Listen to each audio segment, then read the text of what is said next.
आज के समारोह में उपस्थित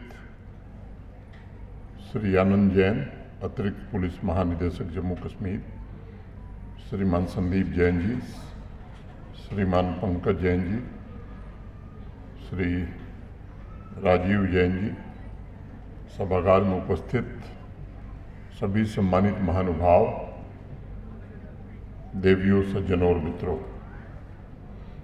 महावीर जयंती के पावन अवसर पर मैं आप सभी को हार्दिक बधाई एवं शुभकामनाएं देता हूं। भगवान महावीर का प्रेम, करुणा और शांति का संदेश हमारे जीवन का सदैव मार्गदर्शन करे तथा समस्त समाज के कल्याण के लिए हमें अहिंसा के मार्ग पर चलने के लिए प्रेरित करे, ऐसी मैं प्रार्थना करता हूँ। जैसा पूर्व में भी बताया गया, कल विश्व नौकार महामंत्र दिवस देश में और दुनिया के अनेक देशों में मनाया गया। मैं समझता हूँ कि 24वें तीर्थंकर भगवान महावीर के आशीर्वाद से मानव चेतना ने परम शिखर को छूने का काम किया था और कल आयोजित नौकार महामंत्र दिवस का प्रयोजन भी यही समझ में आता है कि वैश्विक समाज को उन शिक्षाओं एवं रास्तों का पुनः स्मरण कराया जा सके।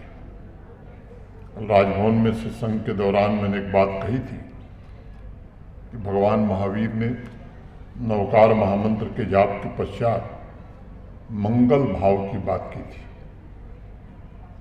अरिहंत मंगलम सिद्धा मंगलम, इसके पीछे जो अभिप्राय था, मैं समझता हूँ कि जीवन में जब हम कुछ खोजना शुरू करते हैं तो उसका भाव मन में तीव्र होना चाहिए ताकि हम उसे देख सकें, महसूस कर सकें, जिसे पाने की हमारी आकांक्षा है।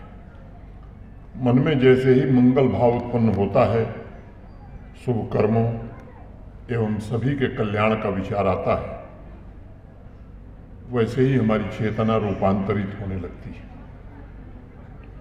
मेरी व्यक्तिगत राय है कि चेतना के रूपांतरण से समाज का वातावरण बदलता है और जिस समुदाय में सभी शुभ एवं कल्याणकारी विचार वाले हों तो वहाँ का पूरा आभा मंडल ही बिल्कुल विभिन्न प्रकार का हो जाता है।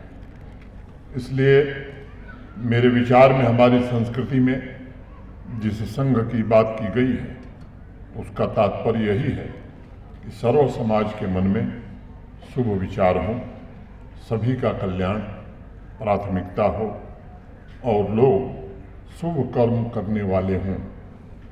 आपने ध्यान दिया होगा कि अगर कभी कोई ऑडिटोरियम जैसे आज हम सब यहाँ इकट्ठे हैं, सभागार में भाषण हो रहा हो और भीड़ में किसी एक आदमी को जमाई आ गई तो आप ध्यान से देखिएगा, 5 मिनट में लाइन लग जाती है। वैज्ञानिक रूप से इसे प्रयोग करके मुझे लगता है कि आप जांच भी सकते हैं, परख भी सकते हैं और इसलिए मेरा निजी तौर पर इस बात पर पुख्ता यकीन है कि हमारे विचार भी दूसरों को प्रभावित करते हैं। अगर मन में अच्छे विचार हैं तो आप जिस समाज में, जिस कम्युनिटी में रहते हैं, उस पूरे समाज पर, उस पूरी कम्युनिटी पर सकारात्मक रूप से प्रभावित करने में आप सक्षम हैं। और एक बड़ी मौलिक बात है, परिवर्तन जो शब्द है वो स्वयं में प्रथम पुरुष एक वचन का शब्द है, फर्स्ट पर्सन सिंगुलर नंबर आई। हम बड़ी बड़ी बात करें और अपना काम खुद ऐसा करें तो परिवर्तन होता नहीं है। दुनिया में, देश में जिन लोगों के कारण बड़े परिवर्तन हुए, उन्होंने अपने आचरण से, अपने व्यवहार से एक आदर्श स्थापित किया था। भगवान महावीर के बारे में कहानी है कि वो अपने भक्तों से अक्सर कहते थे कि तुम 24 घंटे मंगल की कामना में ही डूबे रहो, यानी शुभ की कामना सामान्य रूप से तुम्हारे जीवन का हिस्सा बन जाए। और रामचरितमानस में तो गोस्वामी तुलसीदास जी ने भी कहा कि जाकी रही भावना जैसी, प्रभु मूरत देखी तिन तैसी।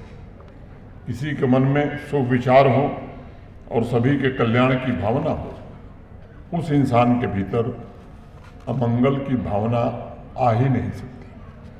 भगवान महावीर के इसी दर्शन ने हजारों वर्षों से लोक चेतना में कल्याण के लिए के प्रति लोगों की निष्ठा को बलवती बनाया, मजबूत किया।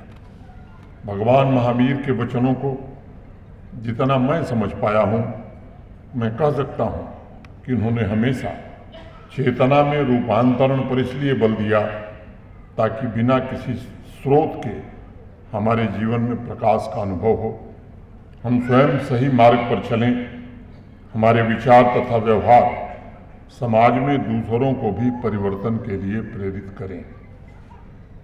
और भगवान महावीर बड़ी सहजता से मंगल विचार को समझाते हुए कहते हैं, धम्मो मंगल मुक्तिठम अहिंसा संयमो तवो देवावीतम नमन संति जस्म धम्मे सयामणो। भगवान महावीर कह रहे हैं कि धर्म सर्वश्रेष्ठ मंगल है और वह धर्म कुछ और नहीं है बल्कि वह अहिंसा, संयम और तप रूपी धर्म है। और जिस किसी इंसान का मन ऐसे धर्म में समर्पित भाव से लगा हो, उसे देवता भी नमस्कार करते हैं। भगवान महावीर ने अहिंसा को परम धर्म माना और मैं समझता हूँ कि हजारों वर्ष बाद आज भी मानवता इसी बात को दोहरा रही है कि अहिंसा ही वस्तुतः धर्म की मूल आत्मा है और संयम एवं तप उसके प्राण हैं। भगवान महावीर तो यहाँ तक कहते थे कि हमें दूसरों के भावों को समझना चाहिए और उनके प्रति दयालु भी होना चाहिए। इस दृष्टिकोण को अनेकांतवाद सिद्धांत के नाम से जाना जाता है, जिसका अर्थ है कि एक ही दृष्टिकोण से देखने पर पूर्ण सत्य नहीं जाना जा सकता। इस सिद्धांत के अनुसार भिन्न भिन्न दृष्टिकोणों से देखने पर सत्य और वास्तविकता भी अलग अलग समझ में आती है। भगवान महावीर कहते थे कि इसलिए हमें दूसरों के विचारों को भी सुनना और समझना चाहिए, भले ही वे हमारे विचारों से भिन्न हों, अलग हों। उनका यह स्पष्ट संदेश था कि हर इंसान के प्रति संयम तथा किसी को कष्ट न पहुंचाकर मैत्री भाव कायम रखना, यही अहिंसा है। मुझे नहीं लगता कि विश्व में किसी अन्य महापुरुष ने अहिंसा पर इतनी सूक्ष्मता से समाज का मार्गदर्शन किया होगा। और इसलिए हमें इस बात को समझना होगा कि भगवान महावीर जो भी कह रहे हैं उसमें बड़ा गूढ़ अर्थ छिपा हुआ है। वह राज परिवार में पैदा हुए थे। 30 वर्षों तक उन्होंने सभी सांसारिक सुखों का अनुभव खुद किया था और उन्होंने 12 वर्ष तक तप किया, जिसके पश्चात उन्हें आत्म साक्षात्कार और दिव्य ज्ञान यानी केवल ज्ञान प्राप्त हुआ। जिस प्रकार जीवन के पहले 30 वर्ष उन्होंने राजमहल में गुजारे, वैसे ही आत्म साक्षात्कार के पश्चात अगले 30 वर्ष उन्होंने साधना के द्वारा जो पा लिया था उसे समाज में बांटने के लिए पूरे देश में यात्रा की और तमाम शारीरिक कष्टों को झेलते हुए मानवता के कल्याण के लिए एक नई राह का निर्माण किया। भगवान महावीर के दर्शन में निस्वार्थ सेवा की अवधारणा, अहिंसा और सभी जीवित प्राणियों के प्रति करुणा के सिद्धांतों से जुड़ी हुई है।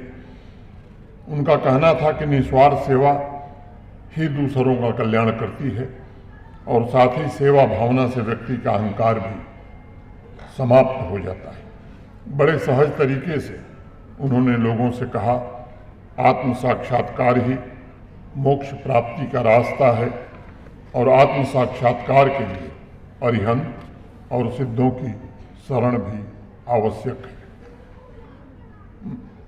अरिहंते शरणम पवज्जामि, सिद्धे शरणम पवज्जामि, साहू शरणम पवज्जामि, केवलिपन्नत धम्म शरणम पवज्जामि। मैं अरिहंत यानी तीर्थंकर की शरण स्वीकार करता हूँ, सिद्धों की शरण स्वीकार करता हूँ, साधुओं की शरण स्वीकार करता हूँ और केवल प्ररूपित धर्म की शरण स्वीकार करता हूँ। जब हम अरिहंत की शरण में जाते हैं तब सबसे पहले अणुव्रत यानी 5 प्रतिज्ञाओं अहिंसा, सत्य, अस्तेय, ब्रह्मचर्य और अपरिग्रह के पालन का आशीर्वाद मिलता है। इन 5 अणुव्रत का उद्देश्य जीवन की गुणवत्ता में सुधार लाना है और ऐसे कर्म की तरफ प्रेरित करना है जिससे हर किसी की भलाई हो सके। अणुव्रत की 5 प्रतिज्ञाओं या पंचव्रतों को जहाँ तक मैंने समझा है उसका आधार बहुत व्यवहारिक है। विचार में बदलाव भी व्यवहार से ही आता है। भगवान महावीर कह रहे हैं कि हमारा व्यवहार ऐसा होना चाहिए जो नैतिक और आध्यात्मिक उत्थान का मार्ग प्रशस्त करे। उनकी शिक्षाएं किसी एक संप्रदाय तक सीमित नहीं हैं और धार्मिक सीमाओं से परे। इसलिए भगवान महावीर जब धर्म की बात करते हैं तब उसका अर्थ है कि धर्म कोई बाहरी वस्तु नहीं है, बल्कि धर्म स्वयं को जानने की सबसे बड़ी खोज है।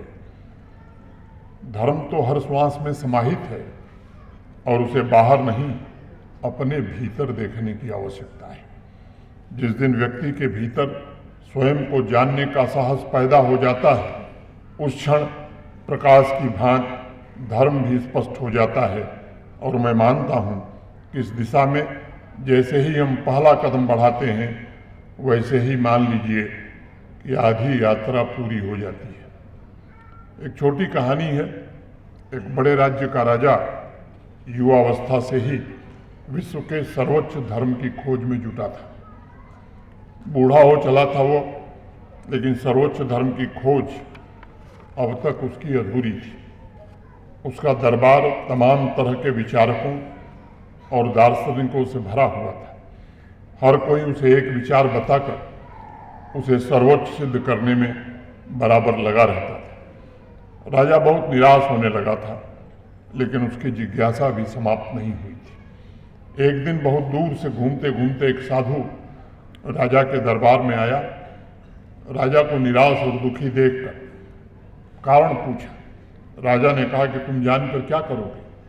बड़े बड़े दार्शनिक मेरे इस दुख को दूर नहीं कर पाएंगे। साधु ने कहा, हो सकता है उन लोगों का बड़ा दार्शनिक होना ही सबसे बड़ी बाधा बन गई हो, और हो सकता है मेरे जैसे छोटे साधु के पास आपकी समस्या का समाधान हो। अब राजा ने उस साधु को गौर से देखा और कहा कि मैं सर्वोच्च धर्म की खोज में जुटा हूँ। इस बात पर साधु हंसा और बोला, महाराज, सर्वोच्च धर्म जैसी कोई चीज़ नहीं होती है। सबसे बड़ी खोज यही है कि आप अपना जीवन खुद यही धर्म बना लें। साधु ने राजा से कहा, आप मेरे साथ नदी के किनारे चलिए और मैं आपको धर्म की परिभाषा समझाता हूँ। नदी के किनारे गए तो साधु ने कहा कि अब नदी पार करनी है, चलिए अब किसी नाव का चयन कर लेते हैं। उस राज्य की एक से एक बढ़कर अच्छी नावें उनके सामने लाई गईं। उस साधु ने सभी नावों में कोई न कोई कमी खोट निकालकर मना कर दिया। इस तरह कई घंटे बीत गए। अब राजा नदी के किनारे खड़े परेशान हो गए। उसने कहा कि स्वामी जी, हमें सिर्फ एक छोटी सी नदी पार करनी है, इसके लिए नाव का चयन करने में इतना समय लगाने की आवश्यकता क्या है? इसे तो तैर कर भी पार किया जा सकता है। आइए चलते हैं और तैर कर नदी के उस पार चलते हैं। वह साधु इसी बात की प्रतीक्षा में था। उसने कहा, महाराज, यही तो मैं आपसे कहना चाहता हूँ। आप सर्वोच्च धर्म के पीछे क्यों पड़े? क्यों नहीं स्वयं तैर कर आप ईश्वर की तरफ आगे बढ़ने का काम करते हैं? धर्म स्वयं ही पाया जाता है, सत्य स्वयं ही पाया जाता है और ईश्वर भी स्वयं ही पाया जाता है। जो तैरने का साहस रखते हैं वो डूब कर भी वहाँ पहुँच जाते हैं, लेकिन जो सहारा खोजते हैं वो नदी के किनारों पर ही डूब जाते हैं। जो उतरा सो डूब गया, जो डूबा सो पार। आज के वैश्विक परिवर्तन के संदर्भ में मैं भगवान महावीर की इन शिक्षाओं को अत्यंत प्रासंगिक और प्रामाणिक मानता हूँ। आज महावीर जयंती पर मेरा व्यक्तिगत आग्रह है कि तमाम चुनौतियों और अनेक सामाजिक बुराइयों को दूर करने तथा समाज में गतिशीलता लाने के लिए उनके सही विश्वास, सही ज्ञान और सही आचरण के सिद्धांतों का आज हम पालन करने का व्रत यहाँ लें। यही मुझे लगता है कि सच्ची आराधना होगी।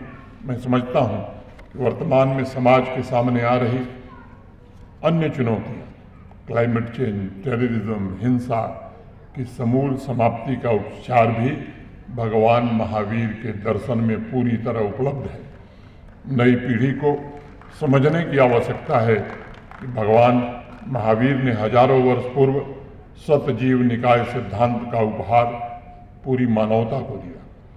वो कहते थे कि जीव 6 प्रकार के शरीरों से युक्त होते हैं, जिनमें 2 से 5 इंद्रियों वाले गतिशील जीव और जल, पृथ्वी, वायु, अग्नि और पौधे जैसे 1 इंद्रिय वाले जीव शामिल हैं। इस सिद्धांत के माध्यम से भगवान महावीर ने समाज को जीवों के प्रति दया और पर्यावरण के प्रति संवेदनशीलता के लिए प्रेरित किया। मुझे इस बात की बेहद प्रसन्नता है कि उनके अनुयायियों तथा जैन समाज से जुड़ी लाखों संस्थाओं ने निस्वार्थ सेवा, दान, बीमारों की देखरेख, श्रद्धालुओं की सहायता तथा समुदाय और पर्यावरण के कल्याण में योगदान जैसे कार्यों के माध्यम से उनके रास्ते पर चलने और उनके दर्शन को जीने का निरंतर प्रयास किया है। आबादी के हिसाब से इनकी संख्या कम है, लेकिन देश के विकास में और खासतौर से देश के आर्थिक विकास में भी समाज का योगदान अविस्मरणीय है, अद्भुत है। मेरा आग्रह है कि हमारे जितने भी एजुकेशनल इंस्टीट्यूशंस हैं उनमें भी जैन दर्शन के 2 स्तंभों, अहिंसा और करुणा से निकले सेवा भाव जैसे मूल्यों का स्टूडेंट्स के लर्निंग प्रोसेस का हिस्सा बनाने का प्रयास होना चाहिए। भगवान महावीर ने हमेशा इंसान के चेतना के निखार पर बल दिया और उनका कहना था, चत्तारि परमम गाणी दुर्लहाणी जंतुणो, यानी संसार में 4 महत्वपूर्ण और दुर्लभ चीजें हैं और वह है मानवता, प्रबुद्ध महापुरुषों का सत्संग, संयम और पुरुषार्थ। यह दर्शन हमारे सामान्य जीवन में शामिल हो सके, इसके प्रयास हमें करने चाहिए।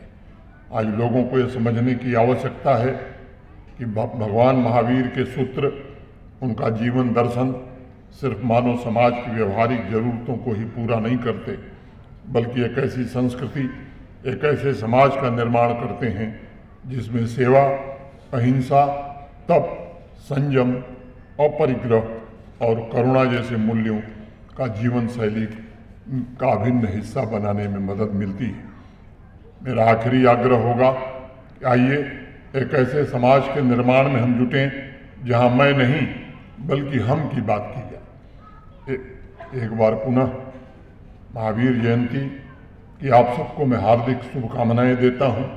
जो सांस्कृतिक प्रस्तुति परमणी मंडल की ओर से की गई है, निश्चित रूप से उसकी जितनी भी प्रशंसा की जाए वो कम होगी।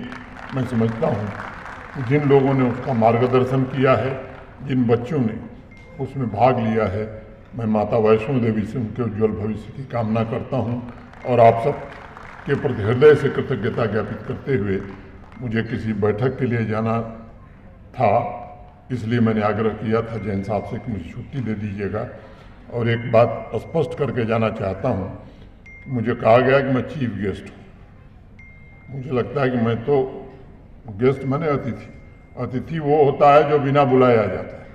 मैं तो तिथि और समय निर्धारित करके आया था। वैसे भी हमारे यहाँ अनजाने रूप से भी जो आ जाता है तो उसके भी स्वागत सत्कार की परंपरा है। दूसरा, कार्यक्रम का जो स्वरूप है, मैं समझता हूँ कि इस कार्यक्रम में कोई मेहमान बन के आना नहीं चाहेगा, सब लोग मेजबान ही बनना चाहेंगे। यही कहते हुए मैं आप सबको फिर से एक बार साधुवाद देते हुए मैं अपनी बात पूरी करता हूँ। धन्यवाद। जय हिंद।